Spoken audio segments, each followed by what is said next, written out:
everyone! This week I'm going to show you how to make a butterfly.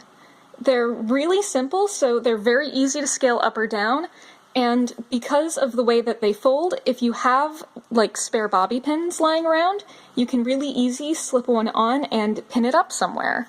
So let's get started.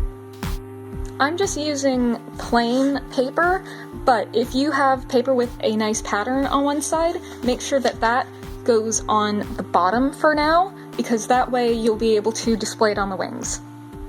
Step 1 is to fold in half and release. Step 2 is to fold in half again and release. Step 3 is to fold on the diagonal and release. Step 4 is to fold on the other diagonal and release. Step 5 is to fold down into a triangle, so we take this point, bringing it here, and take that point, bring it to the same spot, flatten these out.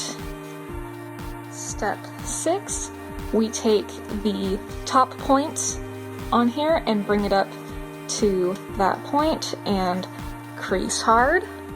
Step 7, we give it a turn and we flip over and lay into all of our creases. Step 8, we have to bring this point up. So not from this point to here, but beyond. So take only the first layer and lift, but go beyond.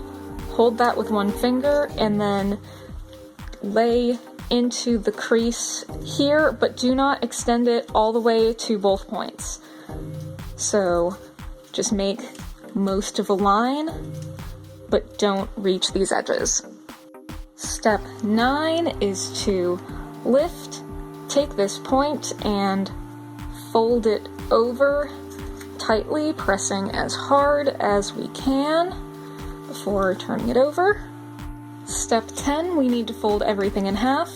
I like to start by double checking that crease and then sticking at least one thumbnail into there and pushing it through before laying into this bit and holding for a long moment. Step 11, hold along this crease. I like doing it here at that triangle point. Turn and then gently work it open. Don't press too hard to the point where you make an entire different crease, but just enough for it to hold itself open. And once it's just enough to seem natural, there you go. And if you want to pin them up somewhere or just want some extra help folding them out, what I like to do is hold them like this, cheat a little bit by tucking that point into the loop and pushing until it extends.